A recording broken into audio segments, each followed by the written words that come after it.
For a long time, Vokeys have been the #1 wedge on tour, and very lucky to have Aaron Dill here, who's instrumental in the SM7 wedge, which is a successor to the SM6. So with SM6, that was all about moving the CG to get in the right position, but you've taken that a little bit further with SM7. Can you explain what you've done to achieve that? Yeah, so we spent the last 2 years studying SM6. We knew we had a home run from the start, but we learned that we can make some things better, and some of that is around the aesthetics, the profiles, the 3 finishes, the CG placement, we can actually make that better, and of course our scoreline performance. So all those things really come hand in hand, as well as a new grind we have called the D. So we're really focusing on the entire package when we're creating a line like this. I mean, one of the things I noticed between the 6 and the 7, because I was able to try them both, is that the hosels are a little bit shorter on the 7s, and can you explain why you would do that? Yeah, so when we're designing CG, we need to make sure that we have discretionary weight to put around the club. Sometimes, especially on our stronger lofted wedges, 46 through 52, we need to make sure that we have enough weight to move around so we can get that CG low enough. And that does sometimes change the hosel length. But we do have our standard hosel lengths on these, but you'll see our pads are increasing. So a little more mass down below on 46 or 52, a little higher on our sand wedges, and even higher CG on our 58 through 62. Yeah, well, those pads and that shaping, it's almost gone the other way now, hasn't it? Instead of being curved one way, it's now curved the other. And I always tell guys, I say it's a smiley face. It makes me happy to see we've come this far. On our old stuff, you know, it was sloped this way. Now we're the other way, and that's just part of our design process and how we put mass in the right location. So is it adding more mass by having a different shape of muscle, if you like? It's part of it, but it's really more about adding mass in the right place.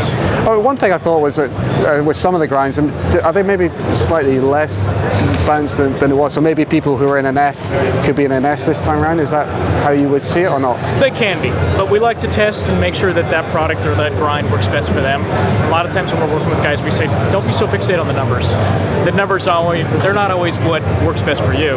Let's figure out what letter you are, what grind you are, and that really is the better story to tell. I'm an M grind man, you're a K grind man, you know, and that's only going to be figured out through testing. So when we work with tour players, that's what we'll do is we'll actually blind test. I'll grab the head, I'll hand it to the player and say, no peeking at this. Don't look at it. Just hit a shot, and let's talk about the results in the end. So how would you suggest an amateur would go around picking the right letter? If I was fitting an AM, I would tell them, okay, let's first establish what your bookends are. We know your pitching wedge is 46. What's the highest loft you feel comfortable playing? Let's say it's 58. We know what we're going to be on the high and low ends. So how do we fill the middle? How many wedges can we fill based on what you have on the rest of the bag? So the player says, I can be a 4 wedge guy. Perfect. Let's look at the gaps. Pitching wedge goes this far. The next wedge that fits you is a 50 degree. It's 4 degrees, 54, and then you're 58. So once we've established how far things are supposed to be, we can start working on the grinds. So typically what we see on tours, we see players gravitating on your 46 or 50 or 52 and slightly more bounce because they're down, so they're descending, but they're also trying to produce a little bit lower flight. That's helping us manage our carry, keep our spin high so we have stopping power.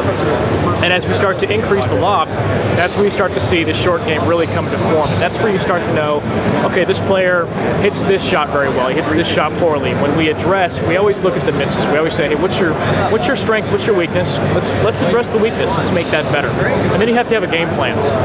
Once we've kind of worked on those grinds, now we say, okay, what's the wedge for? Is the 60 your short game club all around? Great, let's make that strong. Let's give it this much bounce. And then the sand wedge, again, what's it going to be? It's a 10 iron, or it's just a long club. Great, let's make that work the best for you. So have a purpose, have a plan before you go and make your decisions. Well, certainly when I've experienced these sets, you really actually have to go on grass and see how it reacts to your swing through the turf, really, because it's sometimes quite apparent which grind is best for you, really, isn't it? Absolutely, you'll never know until you do it. Yeah. But I do like to tell guys, hey, train your eye and train your ear to see a little lower flight and hear a deeper, more solid thud. Those are indicators of a great wedge. And that's part of your technique, that's part of the ground that you're hitting on. Yep. Those two things will give you a good sense of what is right. And the only new grind you've got coming in is the D. That's right. Which, do you explain why and maybe how you come up with the fact that, oh yeah, we need another grind here? Absolutely. So as we're going through the US on the PGA Tour, the West Coast swing is usually our firmest of events, so we can go with a little bit less bounce. But as we make our way east into the Midwest and into our Florida swing, that's where the soil changes a little bit. It's got more sand in it, gives out a little bit faster. And that's where we start to see players coming to me and saying, hey, we need a little more bounce. I need a little more bounce. My ball flight's high, it's carrying short, I'm not spinning it very much, I feel uncomfortable. And that's where players who use an M grind on a normal basis might say, hey, a little bit more bounce would suit me. And that's where that D is perfect, because it's really the high bounce balanced version of the M. Yeah, so the M, as we just for the viewers, is this one with a lot of camber in the heel and toe.